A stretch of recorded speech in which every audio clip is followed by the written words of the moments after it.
Portugal থেকে অতিথি এসেছেন আমাদের ক্যাফেতে। আজ ক্যাফেতে যা সব ঘটেছে শুনলে তোমরাও খুশি হয়ে যাবে। হাউসফুল হবার সাথে সাথে ক্যাফে আলদোতে ছিল পজিটিভ আর ক্রেজি এনার্জি।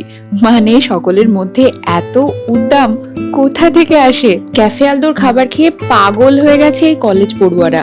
মানে প্রশংসায় পঞ্চমুখ। 30 কিলোমিটার বাইক চালিয়ে শুধুমাত্র ক্যাফে আলদোতে আসবে বলে ঘটকপুর থেকে এসেছেন এই দুই ভাইয়েরা।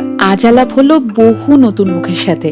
অচেনা মানুষে যে এতটা ভালোবাসা ছড়িয়ে দিতে পারে, আমার এই ক্যাফেটা না খুললে হয়তো কখনো জানতেই পারতাম না।